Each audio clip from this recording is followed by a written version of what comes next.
Hi everybody, and welcome to the first episode of Inside 60 Days, a weekly panel discussion hosted by the News and Tribune here at Jeffersonville High School.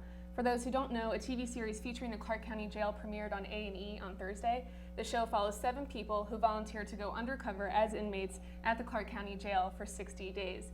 Here with me, I have Jennifer Ortiz, a criminal justice professor at Indiana University Southeast, and I also have Major Sam Beard, who's the jail commander at the Clark County Jail. Thank you both for being here. Let's go ahead and jump right in. Last night was the 2-hour premiere of 60 Days In. What were your first impressions of the show? Well, it was interesting, to say the least. My first impression is I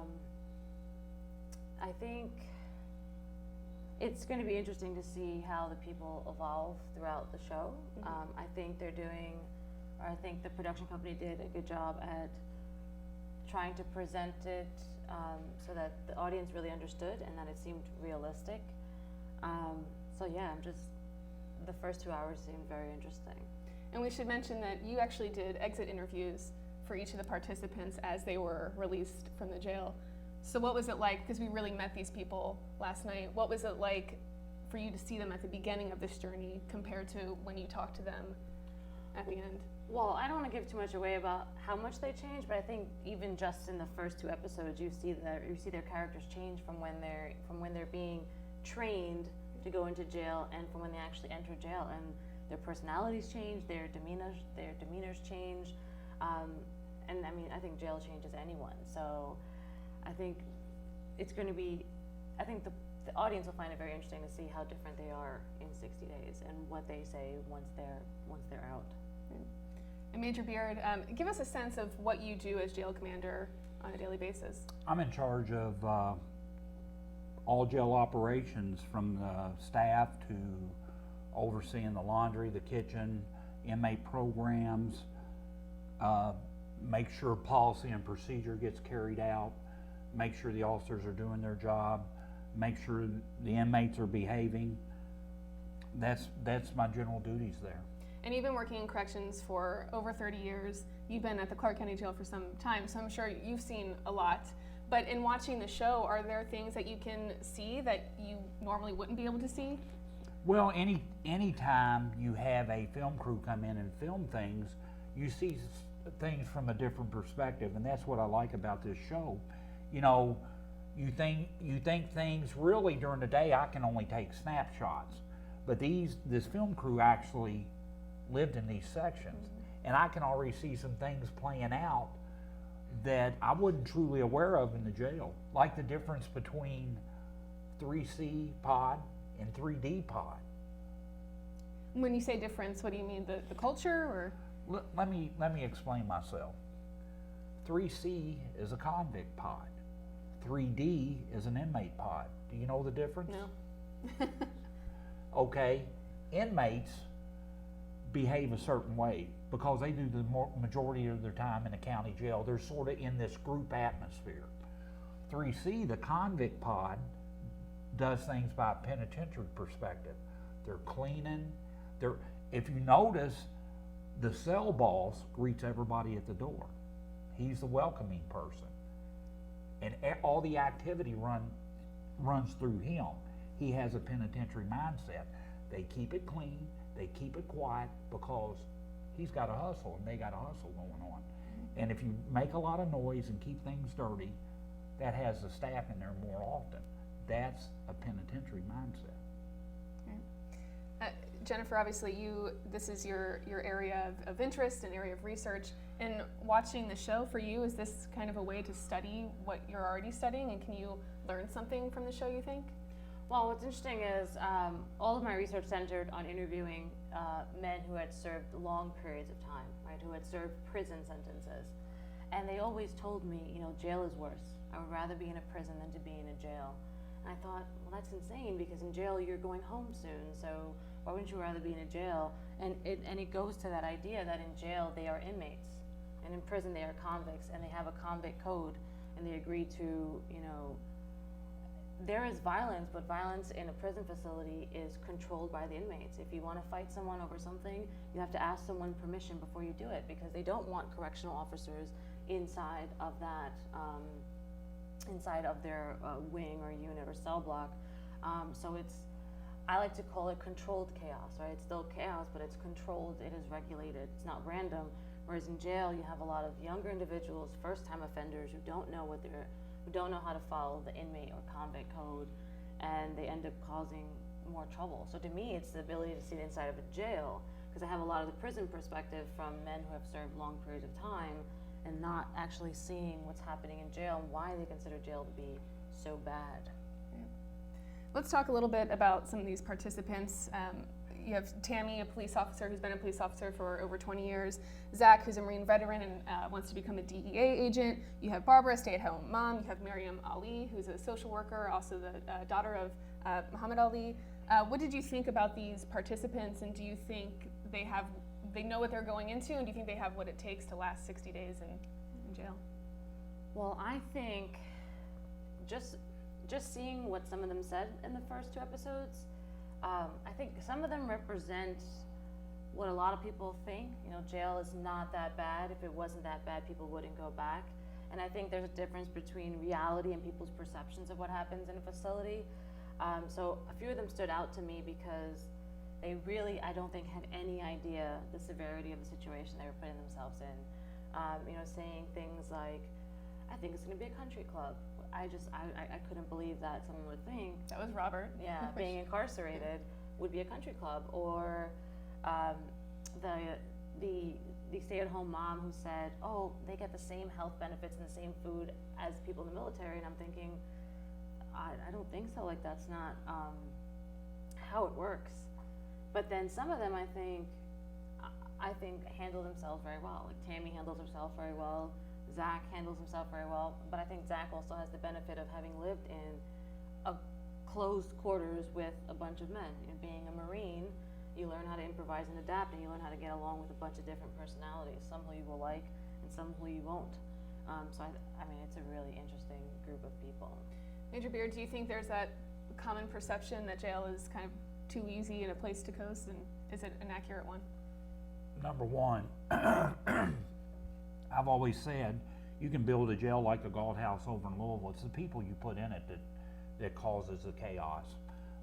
A-type personalities, and you know, during my tenure in Clark County, we had one sheriff come in and take away all the TVs. He said they don't, because when he's running for office, everybody's concerned about cable TV. These inmates get cable TV, and he took away all the TVs, and man, we had to stay up in them cell blocks all the time because there was other issues. TV is just a tool you can take away. In this field, you have to have those tools. You know, you have to have programs and different types of classifications, all of which a tool to provide some kind of positive reinforcement. People on the outside looking in don't understand really what a jail's about. You know, they got it too easy. They got it like Robert. You know, I can't believe if I was going into an atmosphere I knew nothing about, I wouldn't, you know, the guy was arrogant, and, you know, he's going to have problems. You know, he's going to have real problems. Zach, he got in and got their trust, but guess what's next? I don't know if you noticed the ending, they asked him about drugs. So, you know, he fit in, but now he's going to get in a world that he really don't. How do you break out of that, Zach? How do you say, no, I'm not interested? Yeah, we saw, so all of the participants have a cover story, and we saw some of them kind of deal with those cover stories in the first episode. Zach seemed to do a really good job at you know, relaying his story and sticking to it. Robert did not. On the other hand, he kind of messed his story up, didn't stick really to the training and to the rules. How hard do you think it is going to be for these guys to stick to their story? Because they were also told to fly low and not talk about yourself. Do you think that's going to be difficult for them? Obviously, Robert has no street smarts. You know, he didn't. You got to think 65. He knew nothing about 65. The stop sign on 65 just blew. I mean, and inmates know everything about this area. There's no stop signs on 65, so right there, and when they get that, they keep digging and digging. It's the interrogation process. Right. That's where they'll get caught up in it. Right, Yeah. and he just kept getting deeper and deeper. Yeah. I wanted to go back a little bit. You mentioned before first-time offenders and the difference between them and the convicts and prison and jail environment. Do you think these undercover volunteers, their experience is or will be similar to a first-time offender, and that they're going through some of the same things that a first-time offender would go through? I think they will. I mean, psychologically, I think definitely. I mean, the experience of being taken out of society and basically being locked into one facility for any given amount of time is going to have a psychological effect, especially on a first timer. All the men I've spoken to have told me that, you know, the first night is the hardest. It's the realization that you can't leave, that you can't escape. I think it's going to be interesting to see what plays out in Clark County Jail, because unlike some facilities, there are no doors, right? There's no place to hide. You can't go into your cell and just lock the door or close the door or get some sense of privacy. Everything is out in the open. And I think the psychological effect of constantly fearing that you may be attacked, someone may steal something, someone may challenge you, is going to take its toll on them. And I think they are going to have a very realistic experience for a first timer in jail. Well, they experience what people in prison experience, they won't experience everything. But I think they're getting a very realistic experience of what jail is like for the first time. You mentioned how open the environment is. I think when a lot of people think of jail or prison, you picture bars and doors and separation, but in these pods, it's really open and you can't really get away from the other person. You don't have doors on your rooms. How does that affect, I guess, the culture of the pod and how people interact? Well, I know a little bit about this because I was in the planning of Pod 3, what you see. Mm-hmm. And when I worked in the prison system, cells like that take these sliding doors, which are astronomical in cost. Pod 3 was sort of designed, we had an analysis taken by the National Institute of Corrections back in the 90s, and they come up with, you already have enough hard cells, which is Pod 1 and Pod 2 with the doors. What you need is more medium to minimum cells. So for instance, a hard cell like in Pod 1, Pod 2 costs you about $15,000 a cell. A minimum security cell costs you about $1,500. Sometimes it comes down to plain and simple economics. But it creates situations like if we want to lock somebody down in Pod 3, we have to go in, have people extract them, or over in Pod 1 and 2, you just got to put them behind the door in a section. Incident's over. I wanted to ask about the difference between the female pod and then where the men are held. How different are those two cultures and the dynamics between the inmates? With the females, it's like a big slumber party. You know, being in that type of environment, there's still issues females bring. There's always what I call squabbles or drama or stuff like that. The males are more likely to act on that drama. And can I add something? You were talking about your first 60 days in. It's a national statistic that if somebody's going to commit suicide successfully, it's going to be their first time in jail within 48 hours. Is that correct, Ms. Ortiz? Yes. So there's the shock value of going in. And you have these people that have their families already established, and they try to get in that mindset of going into the jail, but they really can't. They don't have no clue what they're going into. We start seeing, particularly Zach and Tammy, they seem to really adapt quickly. It might be hard to tell with editing and at what point in the show they really are, how many days or hours they've been in there, but do you think people do adapt that quickly, or they have to adapt that quickly and things just move along? Well, I don't think that the typical offender would adapt that quickly. Those two have very unique backgrounds, right? A Marine and a seasoned law enforcement. They know how to behave, they know how to adapt, they know how to respond to a situation. If you see just their body language, right? So Zach, the minute he enters classification, he sits with his back to a wall and he squats and he's watching everyone, right? He's really paying attention to his environment. He realizes that he has to appear tough but not too tough, right? He is you know, I think he does a really good job, but it's because he's a Marine, right? He knows how to adapt to any given situation. Tammy is law enforcement. What I found the minute I saw her go into bookings is that I think she took on the persona of someone she would arrest. Right? She put on that same anti-authority, you know, image. She was tough. I mean, so I think that for them it's really unique.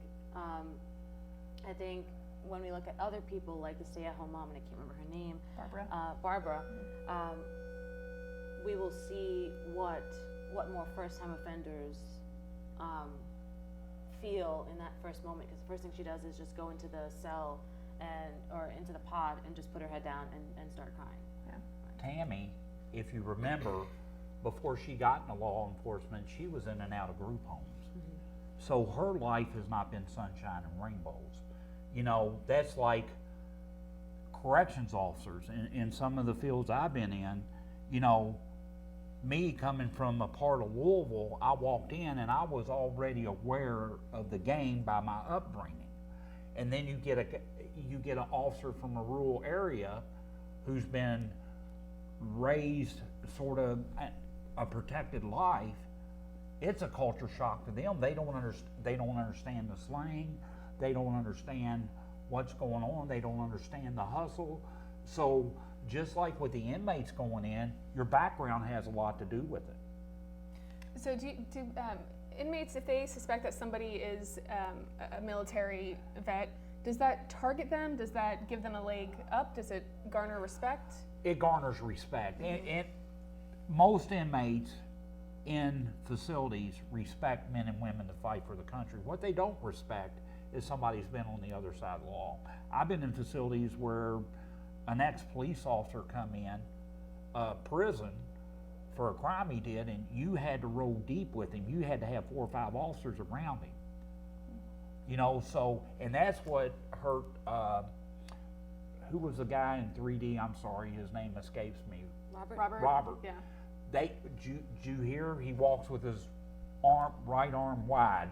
You can tell he carries a gun. They're thinking this guy's a cop. Yeah.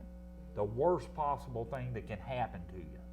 Yeah, let's talk more about Robert's demeanor when he enters that cell, and it really seems to rub people the wrong way. Why do you think it affected the inmates that way, and what did he do wrong? Or because I think, you know, with inmates, there's this idea that you should do your own time, right? You should walk in and not involve yourself in things that don't concern you, and have a level of respect for the other people around you. And I mean, he walks in and says some things that, I mean, even the average person would think, why would you say that? Like, do you guys get the NFL network? Because he truly believes that he's stepping foot inside of some sort of country club and not inside of a jail. And I think the inmates take it really as a sign of disrespect. Like, who is this guy to come in here? And the way he walks around, like, he struts around like he owns the place. And I mean, if someone walked into your home and and opened your fridge and turned on your TV and just acted as though your home was theirs, you would be offended. And I think that's the way the inmates were taking his behavior. Well, you knew from the time Robert was in that training class with that gentleman, and you seen the sheriff and Captain Maples, they were sort of smiling from ear to ear. If I'd been that, I'd probably addressed him a little rougher. You know, wake up, son, you're going into a real live jail. The guy's attitude really sunk him from the get-go. You know, and he didn't change it once he got inside that jail. He didn't realize, and he's an educator. You know, I walk in the atmosphere, I walk in a cell block as jail commander, and it's serious to me. I don't walk in there, I'm in charge, you're going to do what I say. I walk in there, and you have to show a decent amount of respect. We saw DeAndre, an inmate, try to kind of help Robert and show him the ropes, and that seems to have turned on DeAndre, and the other inmates are now angry with him, and it looks like he is getting assaulted right when the episode ends. Why were inmates reacting that way to DeAndre? Because they were reacting to DeAndre, who was befriending this guy that just had this terrible cocky attitude. You know, he was better than everybody else. And DeAndre, right off the bat, if you remember, sat down here and was giving them all the secrets of the cell block. And you notice a couple guys in the cell, what is he doing? Because you're letting this first-time guy come in and you're telling him all the information. They're thinking this guy's going to run and tell on somebody. So speaking of DeAndre, we see it's not just these volunteers that are, you know, the stars of the show or that are being interviewed. We see several inmates who, some are identified by name and they're being interviewed. How do you think having a filming crew in there and them knowing that they're being filmed for a TV show, how do you think that affects the inmates that are, the real inmates that are in there?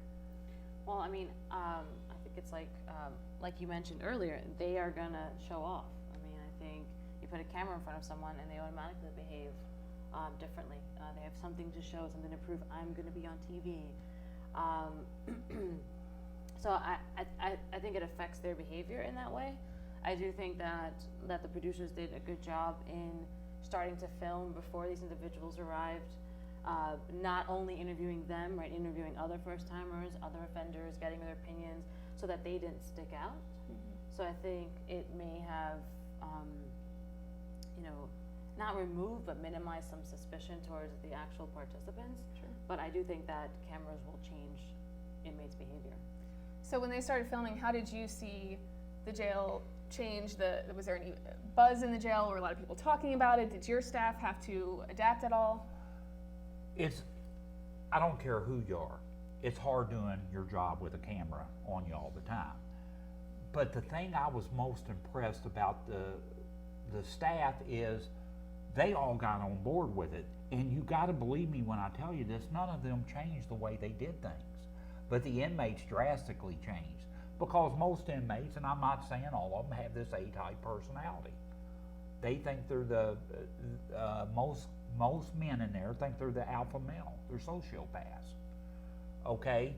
I knew Roby. I've known Roby since he's been a young man. I knew what he was about. And you see this all, now he was about that 10 times while the camera was on him. He's not scared to show that he's the main guy. And Ruby Like I said, yeah, Captain Maples walked in. Who was the first guy that greeted him? And who was smiling and talking to him? It's Tommy Roby. Tommy Roby, if you walked in that jail, well, he's not there, he's went away, but if you walked in that jail wanting to do a story, he'd be the first guy to greet you in the pod. How are you doing, ma'am? You look wonderful today. Speaking a little bit more about the actual facility, we see on the show that it's really presented as this jail that has a history of violence and corruption, and it's not a safe place to be. Is that how you would characterize the jail today, and how have you seen it Can I tell you? And when I get back there might be something going on. But since the film crews left, we've had no problems. You know, one of the things that concern me, and people will vouch for me. The first murder I seen in prison was a big guy getting thrown over the top rail. He was leaning on the top rail, and a little guy come by and grabbed his ankles and threw him over the rail. His head broke the fall, and I watched a paramedic drill a hole in the base of the skull to release the cerebral fluid. And I was 22 years old when that happened, and I thought to myself, if I'm ever in charge of one of these places, there'll be no loitering on the top rail. But when the camera crew was there, of course the inmates were all up on the rail looking what's going on. Those are just little things that we do. If you take care of the little things, the big things fall into place. If you make them keep their shirt on, if you keep them off the top rail, they're not worried about this hustle, they're worried about having their shirts on, not being on the top rail. That's, from my perspective, you take care of the little things, the big things fall into place. We are getting better and better every day there. You would not believe the horrific thing we took over January 2015. Horrific. And it was none of the staff's fault. The staff was scared to do their job because of the micromanaging. And I think you're also referring to, there was a lot of drug activity, as Sheriff Jamie Null has said since he took office, and that's been one of his goals to get that out of. And we've seen some previews of that in the show. Today, is there a big difference now between what we see in the show or what we will see in the show? Well, a lot of things is perception. You know, I watched a 2-minute trailer in the training room, and I was furious because you see somebody snorting something. What they're snorting is stone walls. It's a nicotine pill. Mm-hmm. They crush it up and they snort it. You know, so there was a huge drug problem when Sheriff Noel took over. But drugs walk into a facility.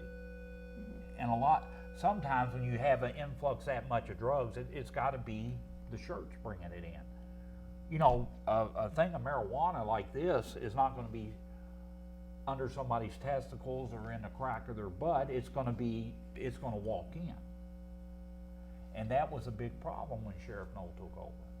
And I also think, I mean, when it comes to drugs, you can eradicate a drug problem in a facility and people will find other ways to get high. Mm-hmm. Someone who is an addict will always find a way to get high. I mean, they were taking things that were otherwise legal and turning it into contraband. I mean, taking electric cigarettes and finding a way to smoke coffee or, you know, anything to get a buzz, because when you're addicted, you'll find a way. And I think even if you eradicate drugs, you're going to have that problem. And I think it's also important to mention that the problems you see in the jail are not specific to Clark County, right? We know that these problems happen in nearly every other facility in the country. I mean, if you Google, you know, drugs in jail in the past 6 months, you're going to find dozens upon dozens of news articles of a bust made in Georgia, a bust made in Iowa, one made in New York City. It's not like Clark County jail is unique, or that the problems that you see are unique, or the problems that Sheriff Noel inherited are unique. We see them, I think it's a problem across corrections. Elizabeth, I want you to Google one thing. Google drugs, guns, and money in a New Orleans parish. And you will see inmates shooting dice with green money and a loaded .45 caliber, drinking beer, not crushed up beer, cans of beer. In jail? In jail. Yeah. I mean, I have had men tell me that it was easier to get high in prison than it was to get high on the streets, because they were trading soups and chocolate bars for drugs instead of money. Things that they could, you know, trade in the inmate black market to get. And I mean, most people who go into prison addicted come out of prison addicted. I mean, that speaks to the value of drugs.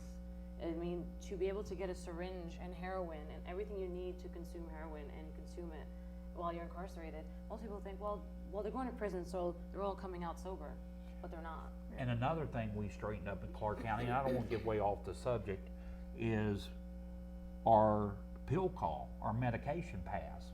We had somebody there before that was handing out hydrocodone, Xanax, and we don't say we never do that, but we drastically reduced the amount of medication we were giving out, because you're feeding these people with an addictive personality stuff they're seeking. You know, and you got to develop a mindset, and again, Miss Elizabeth, I don't want to get way off the subject matter.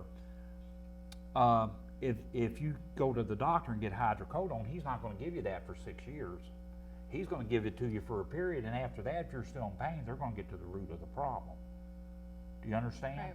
So you got to watch every little aspect of how this jail operates, so you're not feeding into it. Well, it's certainly something that looks like it will come up again in terms of drug activity and criminal activity in the jail. I want to get into some viewer questions that we got from Facebook and Twitter. Let's see, this first one is from @HaleyJackie. Why do you think Robert went against his training? Do you think he's that clueless? Do you think He's that arrogant. Could it be a defense mechanism? He thinks that he needs to.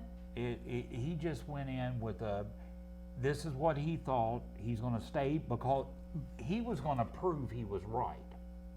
He wasn't going to adapt to anything. He was going to prove to everybody this jail was a big country club, and he was going to stretch his toes out, and he was going to watch a 60.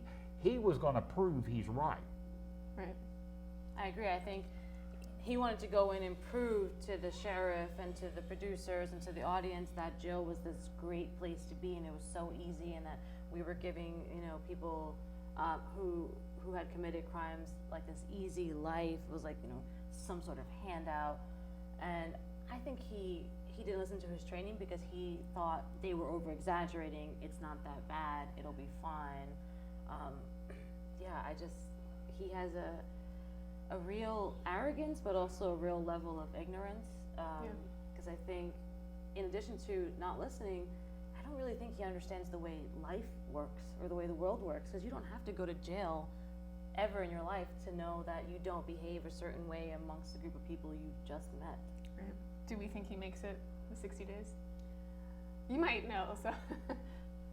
I don't know if the inmates are going to be able to deal with him for 60 days. I'm not sure if it's him. I'm not sure. Well, you seen at the end of the program last night, he was trying to use the bathroom and nobody would let him. Yeah. Will he survive without using the bathroom, without having to urinate and without having to defecate? Will he survive? Guess we'll see. Medically. Right. Our next comment question from @the_Jason_M on Twitter asks, am I the only one who thinks it's a bad idea for A&E to be sharing these people's full names?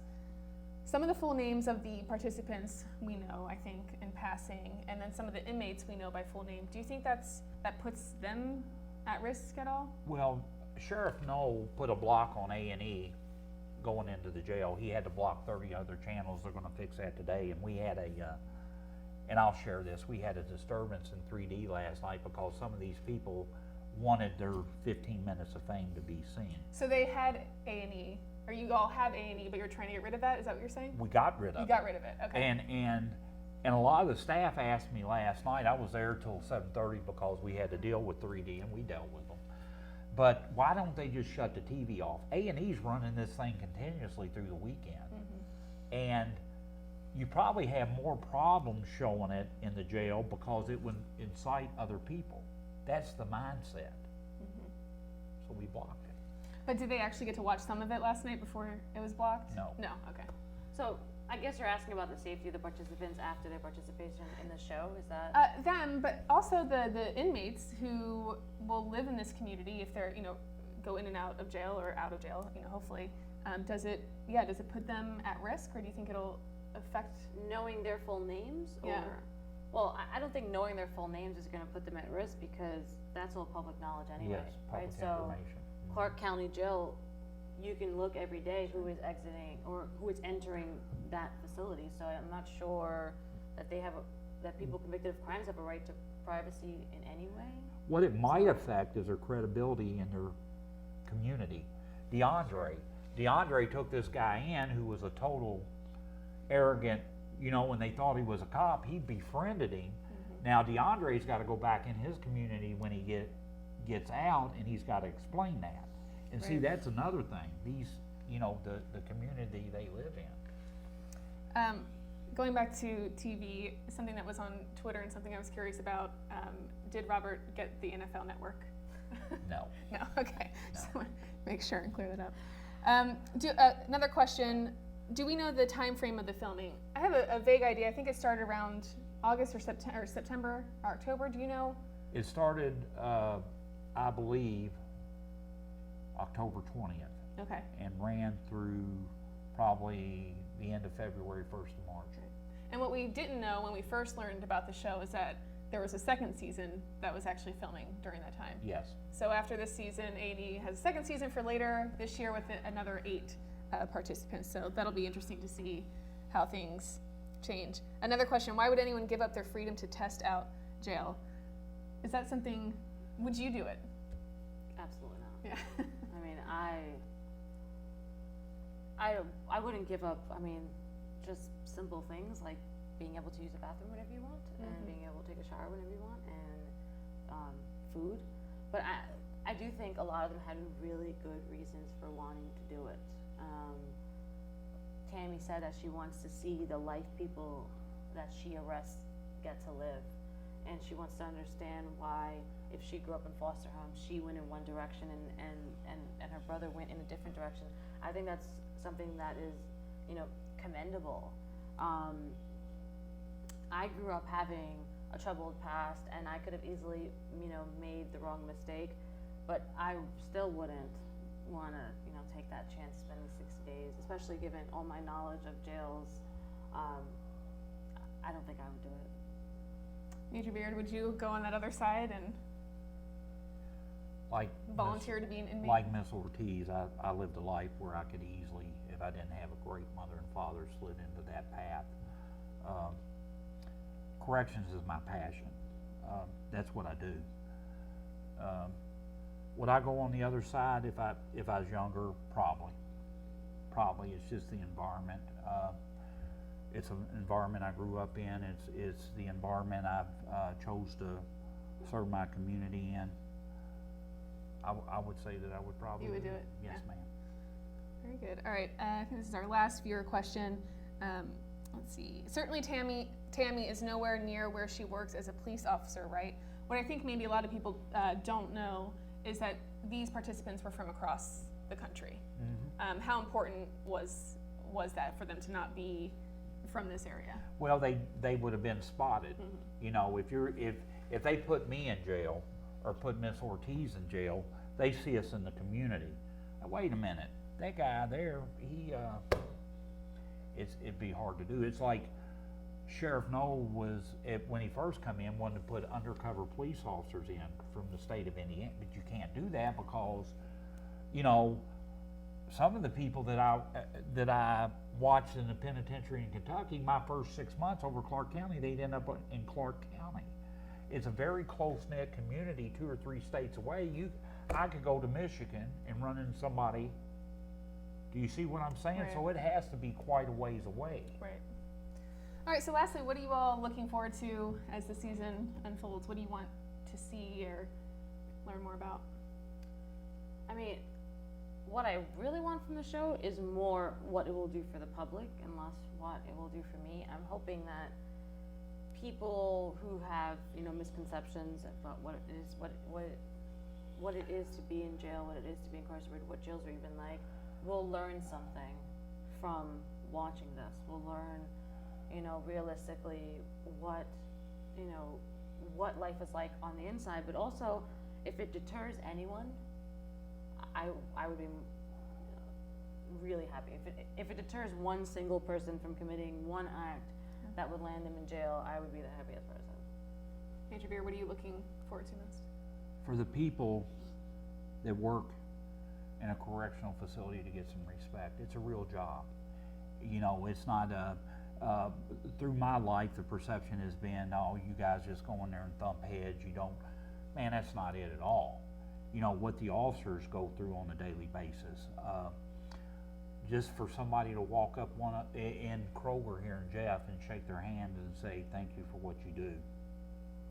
Yeah, to that point, there is this great book called New Jack, Guarding Sing Sing, and the author was a correctional officer, and he wrote, and I'm paraphrasing here, that people always talk about the effect incarceration has on the inmates. They never talk about the effect incarceration has on the correctional officer. It does affect you. I was married for 22 years, and of course this was in prison. I've seen people murdered, and my wife would notice that I had a different demeanor about me.